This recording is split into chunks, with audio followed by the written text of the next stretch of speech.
Waduh. Selamat pagi teman semua. Pagi, Selamat pagi semuanya.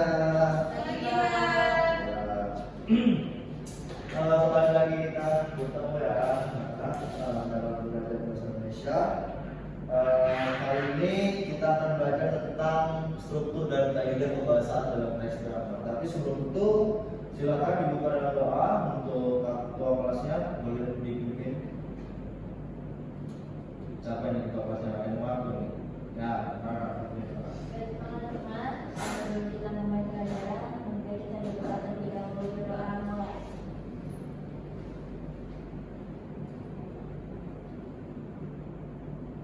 Berdoa selesai. Ya, terima kasih untuk ketua kelasnya. Sebelum kita mulai, Bapak akan mengabsen dulu siapa yang hadir dan tidak hadir karena Bapak juga lupa membawa absensinya ya, jadi akan Bapak catat di HP saja ya. Sekarang sudah ada teknologi. Oke. Untuk Rara Siva hadir, Alia hadir, Luita hadir, Rizky Maharanu hadir. Oke, hadir semua ya. Berarti tidak ada yang tidak hadir ya. Baik. Untuk itu kita langsung saja belajar tentang struktur dan kaidah kebahasaan teks drama. Nah, di minggu lalu kita sudah membahas tentang bagaimana mengetahui teks drama. Nah, di minggu ini kita akan lebih mendalami tentang teks drama, yaitu membahas tentang struktur dan kaidah kebahasaannya. Sebelum itu kalian anak di sini ada yang tahu nggak teks drama itu apa? Boleh dijawab. Siapa yang tahu teks drama ini apa? Silakan angkat tangannya. Kalau tidak ada yang tahu berarti minggu lalu ada tidak menyimak pembelajaran kita. Coba. Teks drama adalah teks yang berisi tentang suatu yang menjelaskan tentang suatu kejadian, tapi kejadiannya tidak terjadi sebenarnya, Pak, atau sesuai khayalan penulis saja. Pintar sekali kamu. Ini baru murid apa ini? Yang lain ada yang tahu yang lain? Lupa, Pak. Lupa ya, artinya apa yang kamu ingat kalian? Ya, berarti Bapak kembali mengingatkan lagi ya. Teks drama adalah sebuah teks yang dibuat berdasarkan imajinasi. Boleh terinspirasi dari kehidupan nyata, tapi itu tidak benar-benar full selengkapnya itu dari kehidupan nyata gitu. Nah, kali ini kita akan membahas struktur dan kaidah pembahasannya. Coba ya.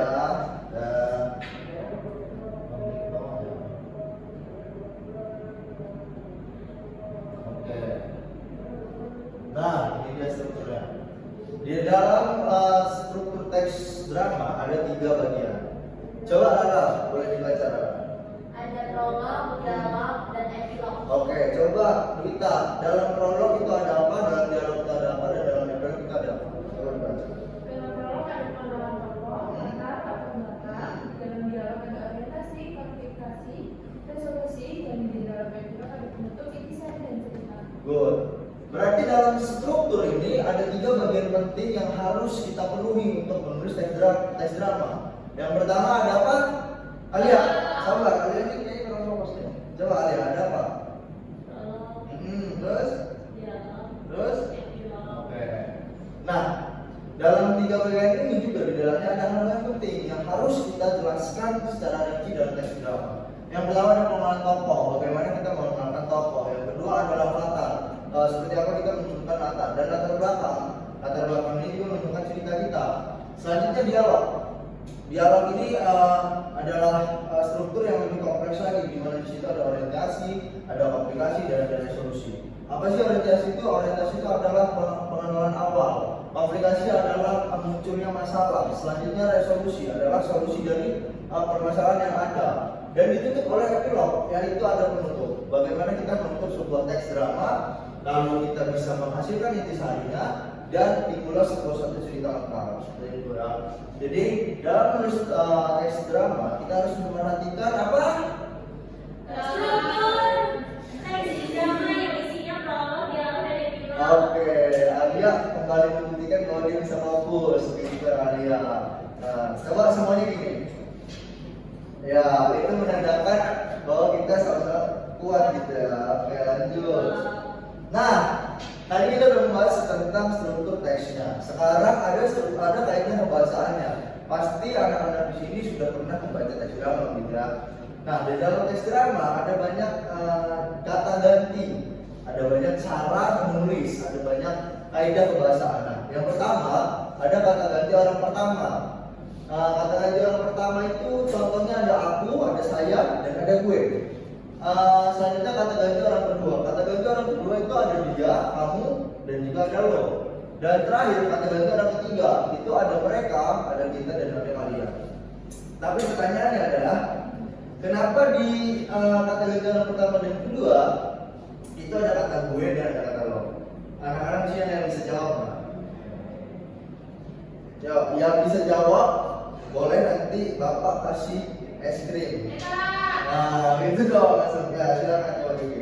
Karena bahasa zaman anak zaman sekarang Pak, bukan lo yang keren. Good. Ada yang punya pandangan lain? Nggak ada, berarti nggak ada yang mau es krim. Kiki aja berarti ya. Baik. Yang disampaikan Kiki itu ada benar ya. Tetapi untuk supaya lebih menguatkan ya, bapak akan kasih tahu bahwa kenapa ada gue dan lo. Karena dalam menulis teks drama juga tidak dibatasi dalam kaidah pembahasannya. Kita bisa menulis dengan kebahasaan sehari-hari. Karena yang sehari-hari adalah ya dengan lo, gue, kok, gitu ya, yang udah sih. Nah itu kan bahasa yang kita pakai sehari-hari dan dalam menulis teks drama itu boleh-boleh saja, gitu ya. Selanjutnya, nah ini dia penjelasannya ya. Dalam menulis teks drama, kalimat langsung pastinya diapit oleh tanda petik 2.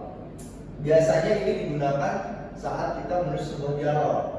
Nah, terdapat kosakata tidak baku. Nah, ini yang tadi Bapak sampaikan ya. Ada kok, ada si, ada dong. Nah, ini adalah contoh-contoh kaidah pembahasan yang sering kita dengar dalam kehidupan sehari-hari dan itu dituliskan juga dalam membuat teks drama. Selanjutnya, di dalamnya juga banyak ditemukan kalimat seru, suruhan, pertanyaan. Contoh, wah jangan marah dong, aku kan cuma bercanda. Nah, itu contoh kalimat seru. Yang kedua, kenapa kamu selalu mengejek aku? Nah, itu contoh kalimat tanya. Yang ketiga, ambilkan air untukku. Nah, itu kalimat suruhan. Nah, karena tadi cuma Kiki yang berani jawab ya. Coba. Bapak mau Rita nih, Rita yang dari tadi kurang aktif ya. Bapak mau Rita coba kasih contoh tentang pertanyaan, kalimat pertanyaan. Rizky, apakah kamu sudah makan? Rita, Rizky coba jawab.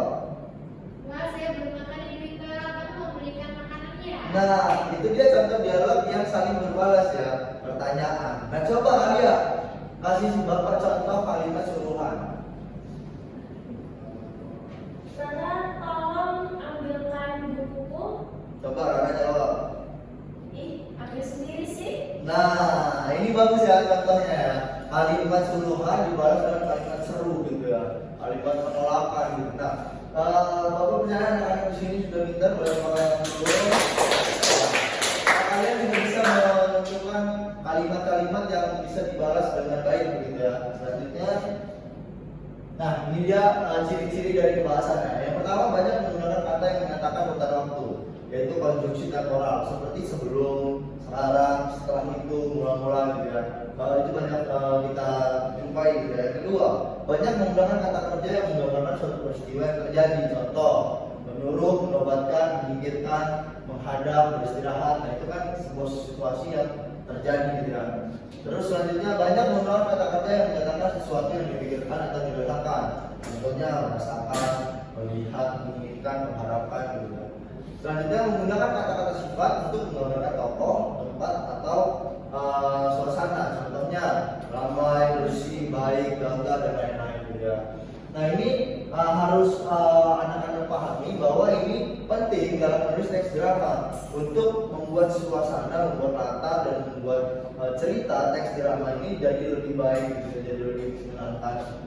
Selanjutnya adalah Bapak ingin memberikan tugas. Karena kita sudah belajar tentang struktur dan kaidah pembahasannya. Minggu depan Bapak ingin kalian memberikan sebuah teks drama yang kalian buat ya. Dan kita tadi sudah membahas tentang bagaimana ciri kebahasannya, bagaimana kaidah pembahasannya, bagaimana struktur pembahasannya. Semoga nanti minggu depan kalian bisa memberikan yang terbaik dan juga tugas dengan tepat waktu gitu ya. Baik, untuk itu Bapak akhiri pertemuan kita kali ini. Semoga pertemuan ini boleh menjadi ladang untuk ilmu kalian, jadi kalian bisa bertambah ilmunya dalam pembelajaran. Untuk itu kita tutup dalam doa. Silakan Rara. Baik teman-teman, supaya kita bermanfaat, mari kita tutup pembelajaran ini dengan mengucapkan lafaz hamdalah. Alhamdulillahirabbil alamin. Sudah. Baik, untuk itu Bapak pamit dulu. Silakan kalian istirahat ya. Terima kasih banyak. Bang, ada berita sih isinya. Nanti ya ketemu saya di kantin dan berdoa di kita. Karena kayak kemarin banget saya ambil. Baik, di sini saya Rara Syifa Hamidah selaku observasi lisan dari saudara Martin Hamonangan Apitupulu pada keterampilan 3, yaitu keterampilan memberi penguatan. Pada pembelajaran, Martin Hamonangan Apitupulu telah memberikan komponen-komponen pendukung sebagai berikut, yaitu telah melakukan penguatan verbal berupa kata-kata seperti benar, bagus, tepat, dan bagus sekali yang telah dilaksanakan saudara Martin dengan sangat baik. Setelah itu melakukan penguatan verbal dengan kalimat seperti pekerjaannya baik sekali, saya senang dengan pekerjaanmu makin lama makin baik yang telah dilakukan oleh saudara Martin Hamonangan Apitupulu dengan sangat baik. Setelah itu, saudara Martin melakukan penguatan nonverbal seperti penguatan berupa mimik dan gerakan badan, penguatan dengan cara mendekati, melakukan penguatan dengan sentuhan, melakukan penguatan dengan kegiatan yang menyenangkan, melakukan penguatan berupa simbol atau benda, dan melakukan penguatan penuh dan tidak penuh yang telah saudara Martin lakukan dengan sangat baik. Setelah itu, saudara Martin menggunakan penguatan kepada sekelompok siswa, melakukan penguatan kepada pribadi tertentu, memberi penguatan dengan segera, dan melakukan variasi dalam penggunaan yang telah dilakukan saudara Martin dengan sangat baik. Setelah itu, saudara Martin melakukan prinsip penggunaan seperti kehangatan dan keantusiasan, melakukan kebermaknaan dengan siswa, menghindari penggunaan respon yang negatif yang sudah dilakukan oleh saudara Martin dengan sangat baik. Sekian, terima kasih.